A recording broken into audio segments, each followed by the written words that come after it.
Mr. Speaker, distinguished colleagues, kamakailan lang ay niyanig ang buong Pilipinas nang sabihing zero budget ang PhilHealth. Sobrang nakakagulat na balita.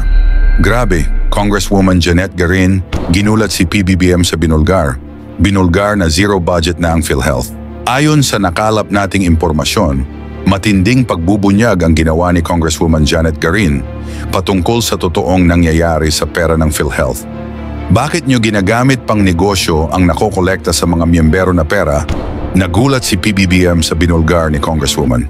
Binulgar niya zero na ang budget ng PhilHealth. Tara panoorin natin.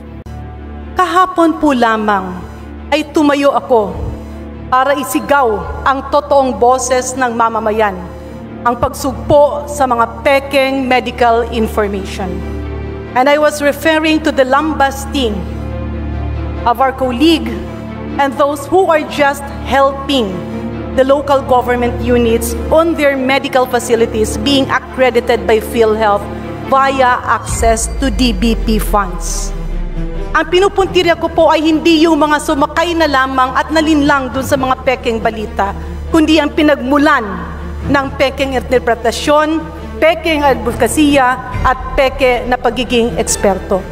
At ngayon naman, Mr. Speaker, distinguished colleagues, I am again standing up because even if I will be branded as part of the minority voice, I will never stop because I am definitely sure that this voice speaks the truth and is bringing the real issues that should be discussed.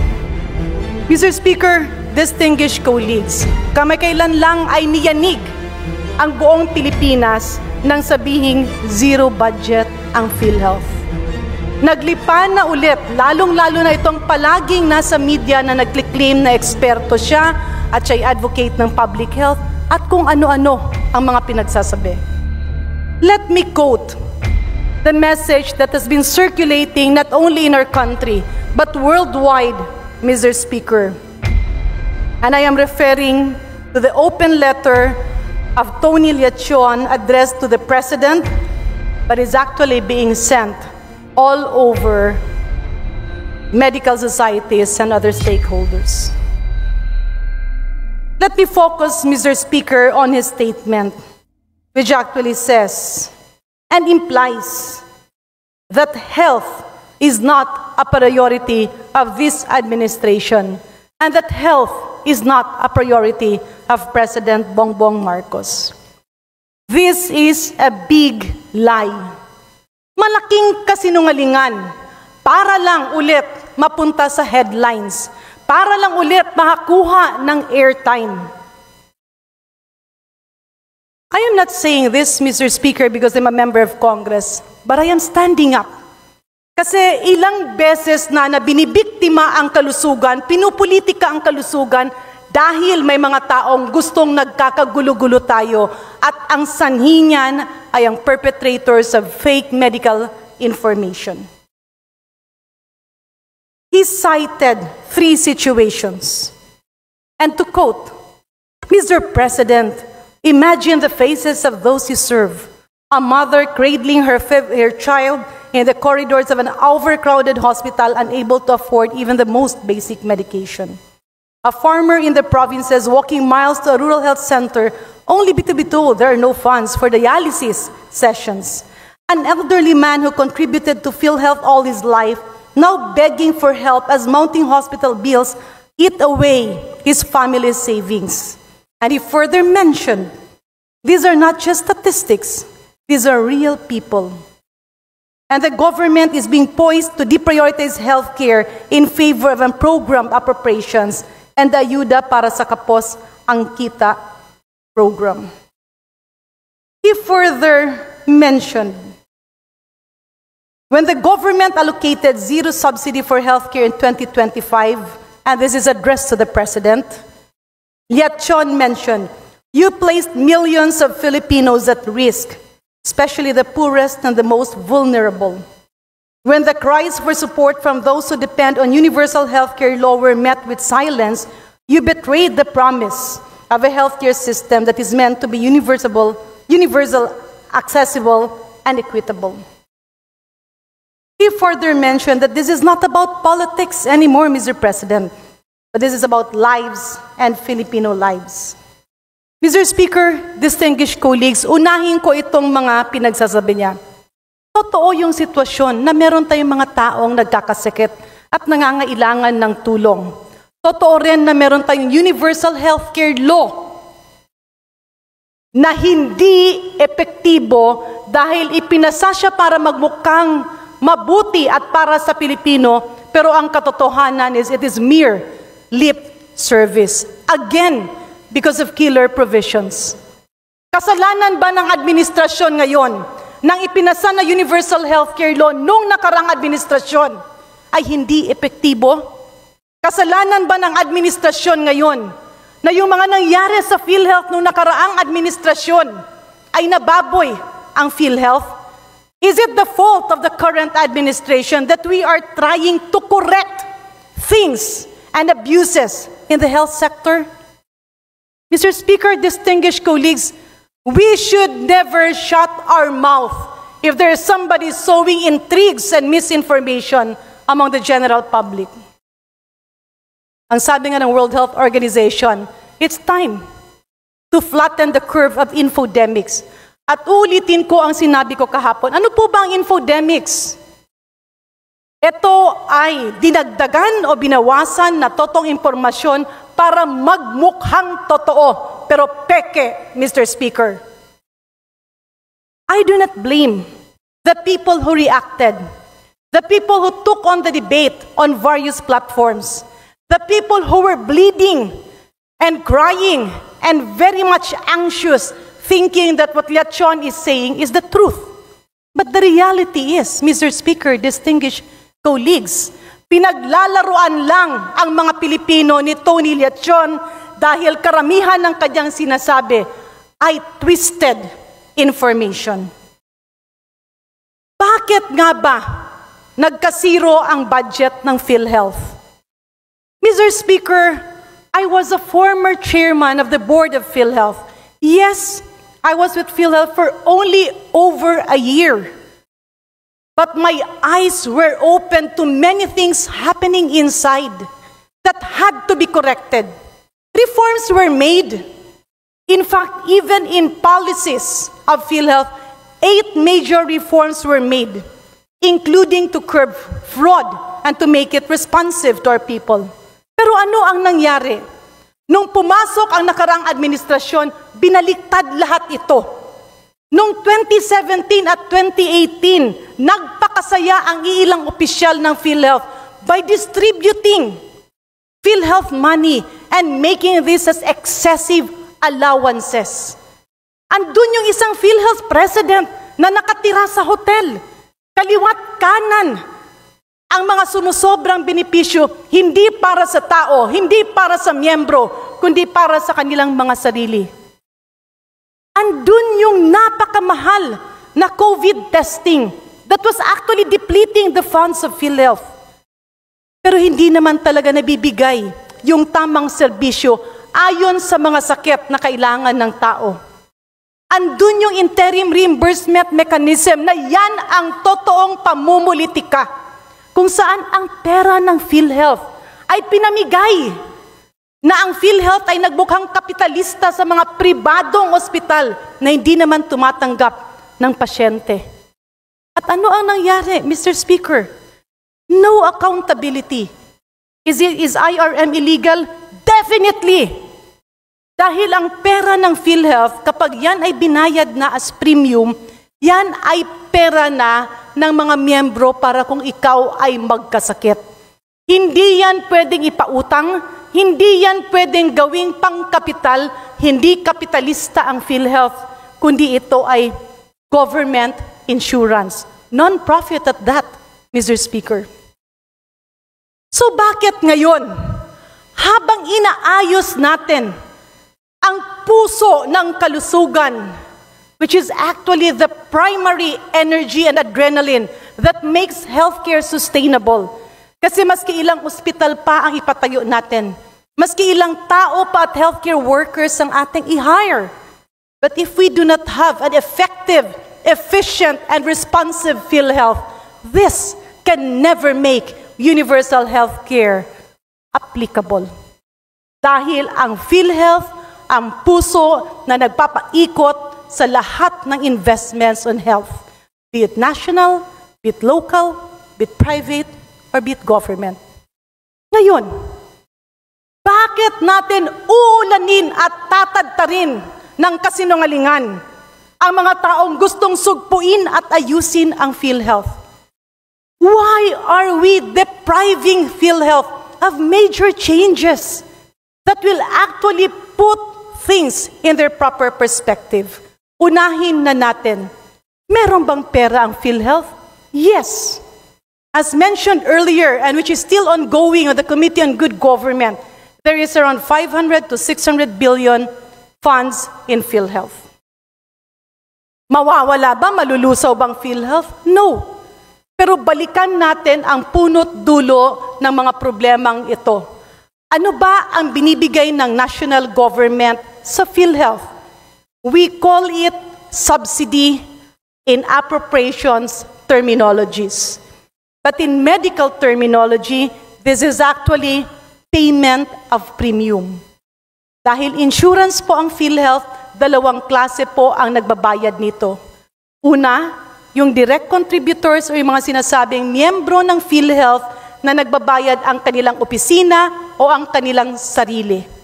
Pangalawa, yung mga indirect contributors na nakasaad sa batas, yung ating mga 4Ps, yung ating senior citizens, yung mga nasa pamana, yung mga iba't iba pa dyan na minandate ng batas na babayaran ng gobyerno ang PhilHealth. In other words, the national government is putting forward annual budget to PhilHealth to enroll on an annual basis yung mga walang kakayahang bayaran ang kanilang premium at sang-ayon sa batas ay binabayaran ng gobyerno through DOH then PhilHealth. In other words, ang binibigay ng national government ay pambayad para sa enrollment ng ating mga indirect contributors. Bakit po naging zero? Dahil sang-ayon sa ating oversight hearings at ilang session ng Committee on Appropriations, nakitaan na yung ilang taon na binibigay na premium or subsidy ng national government para pambayad ay tama ang numero pero kulang ang tao.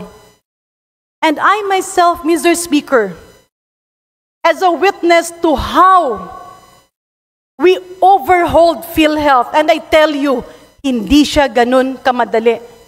We faced cases right and left. Pinara kami, inulan kami ng maraming lobbyist at mga nagpapanggap na kunyari ay advocates ng public health. Pero ang katotohanan, nung binibigay ng national government at ng Kongreso at Senado yung bayad para premium sa mga Pilipinong walang pambayad. Example na lang dito ay ang senior citizens. Nung binibigay ang pondo para sa 7.7 million senior citizens of the Philippines, yung aktual na tao na buhay ay nasa more or less 4 million lamang. Bakit? Nagkandara pa ang duplication or triplication of names. Ando dun yung napakagulong lista na yung isang pangalan ay 3 beses ini-enroll o minsan ay 2 beses. Ando dun din yung mga patay na in-enroll pa. Ando dun din yung bayad na ng kanilang kumpanya o ng kanilang sarili, siningil pa yung national government. In other words, Mr. Speaker, distinguished colleagues, this was fraud, panloloko, pandaraya na inaayos ng ating gobyerno. Bakit natin ito pipigilan? Why is Tony Leachon pretending to be a health advocate where in fact he seems to be tolerating corruption in PhilHealth? Bakit hindi siya tumayo at pinigilan yung excessive allowances ng mga executives? Bakit hindi siya nagrereklamo na nasa puro investment na lang yung nilalagay na pera? Because it will not land him on the headlines? This is not personal, Mr. Speaker. But let me call a a spade. A lie is a lie.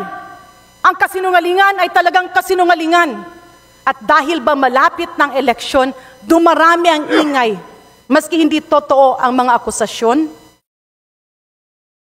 Yung mga excess payment of premiums ng gobyerno ng Pilipinas na napunta sa PhilHealth, pero walang tao, walang mukha na in-enroll, ang ibig sabihin nun ay excess enrollment.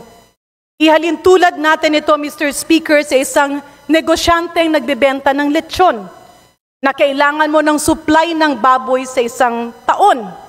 At kunyari ako ay nagbebenta ng lechon, I will have pre-ordered pigs or piglets from the various suppliers at sasabihin ko, kailangan ko ng 1,000 baboy. Pero Mr. Speaker, distinguished colleagues, nagkaroon ng swine flu. At ang na-deliver lang sa akin ay 700 na baboy. Saan mapupunta yung excess payment ko ng 300 na baboy? Hindi po ba ay dapat i-refund niya sa akin yon? Or i-carry over yon sa isusupply niyang baboy sa susunod na taon? In other words, Mr. Speaker, distinguished colleagues, simula pa noong 2015, nung ako'y naging chairman ng PhilHealth Board, ay nakitaan na namin ng bilyon-bilyon na excess na binabayad para i-enroll si Juan at si Maria, ngunit yung Juan at Maria de la Cruz na ini-enroll ay kulang na kulang dun sa aktual na pondo. At dyan kukunin ang pang-enroll ng ating indirect contributors. At yan ang gagamitin dahil ang ginagawa nga ng PhilHealth ay parang nagiging negosyante na ini-invest ito. Kumikita naman sila, yes. Pero hindi iyon ang intensyon ng PhilHealth. Hindi intensyon ng PhilHealth ang magnegosyo. Ang intensyon nila ay magkaroon ng takbuhan ang bawat Pilipino kapag nagkakasakit. Magkakaroon ba ng problema yung mga nagbayad ng kanilang premium? Hindi. Kasi ang binibigay ng national government, uulitin natin, ay pambayad sa enrollment ng mga indigent at walang kakayahan at senior citizens na hindi pa enrolled. Hindi pwede ang duplication, hindi pwede ang triplication. At kaya, Mr. Speaker, distinguished colleagues, hindi po totoo na mawawala na ng benepisyo yung mga nagbabayad ng kanilang premium sa PhilHealth dahil tuloy-tuloy po ang serbisyo. Hindi po mawawala ng pang-enrollment sa PhilHealth yung ating mga indirect contributors dahil kukunin yun sa excess payment na wala namang in-enroll na mga tao for the past 10 or even 15 years. Dahil nagsimula po yan, ang nakita ko lang po yung datos ng 2014. Ipagpalagay na natin 10 taon. Magkano po at ilang bilyon ang excess dyan? Hindi po totoong bawal magkasakit. Dahil na zero ang budget ng PhilHealth, ang pera ng PhilHealth, Mr. Speaker, ay nasa PhilHealth.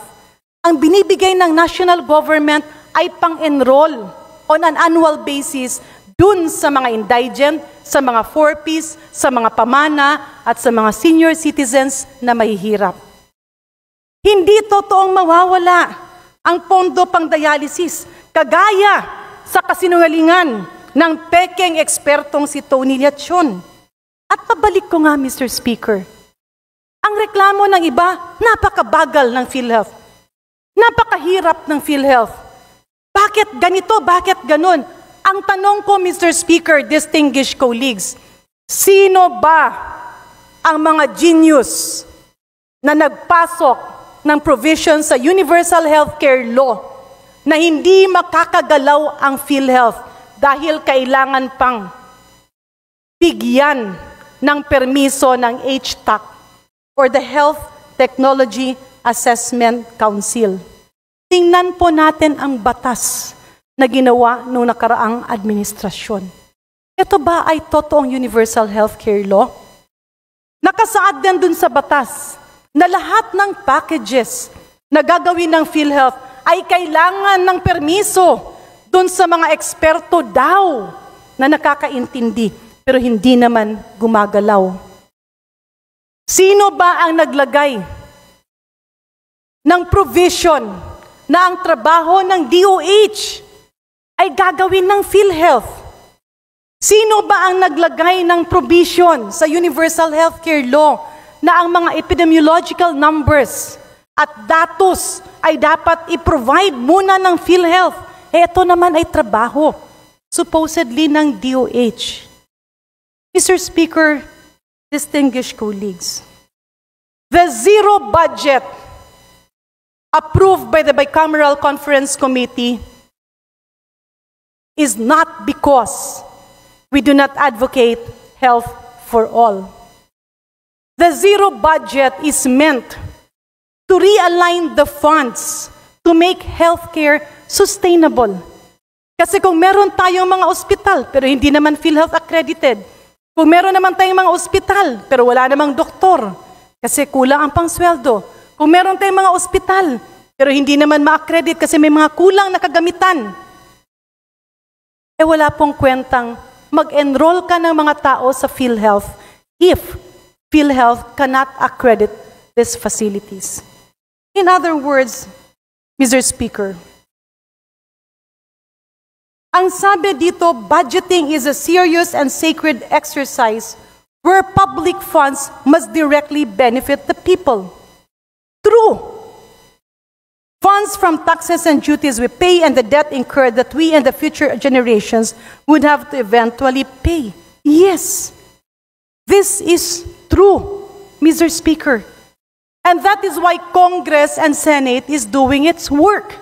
Hindi po pwedeng patulugin ang pera ng national government sa PhilHealth kung wala itong mga mukha na may papakita na kailangan i-enroll. Hindi pwedeng patulugin ang pera at kumita ng ilang interest sa bangko na mapupunta sa PhilHealth pang gastos sa kanilang dagdag na mga bonuses. Hindi pwede, Mr. Speaker, distinguished colleagues, na papayagan natin maimpluwensyahan yung utak ng ating mga kababayan dahil meron tayong mga naglaganap na peking eksperto na kapag lumalabas ay napapaniwalaan ng tao. Why? Because they have mastered the art of infodemic. They have mastered. Magdamit ka lang ng maayos, magkunyari kang eksperto, ayun, akala mo totoo na. I am standing up, Mr. Speaker, distinguished colleagues, because health is the adrenaline of our life. It is the core of every movement of a community. And if Lechon is saying that he needs a president who stood for the people and not the one who turned away from them in their time of greatest need, then he is knocking at the wrong door. He is knocking at the wrong people because it takes extreme political will to reform PhilHealth. The syndicate that has been embedded in that institution is far from description, Mr. Speaker. Only a president and a government with extreme political will can overturn the events. Hindi po natin pwedeng itolerate ang mga ganito. Hindi natin tinatanggalan ng pondo ang PhilHealth. We are just allowing it to spend for the people what is intended for the people and what should be by the people. With that, Mr. Speaker, distinguished colleagues, napakarami pa ng gusto kong isawalat sa mga nangyayari sa PhilHealth. Napakarami pa ng dapat ayusin. Pero huwag tayong magpalinlang at huwag tayong magpadala-dala dun sa mga nagsasabing ito ay anti-people, ito ay anti-health. Again, Mr. Speaker, let us crush infodemic. Let us crush fake experts. Let us crush fake medical information because this will bring us to nowhere. PhilHealth will continue to exist. PhilHealth will continue to live and serve us. But PhilHealth needs to be spunked a little because they have to police their ranks. Thank you, Mr. Speaker. Maraming salamat, distinguished colleagues. Ngayon ikaw, bilang Pilipino, ano ang masasabi mo at reaksyon sa balitang ito? Mag-iwan ka ng komento sa ibaba at atin pong babasahin isa-isa.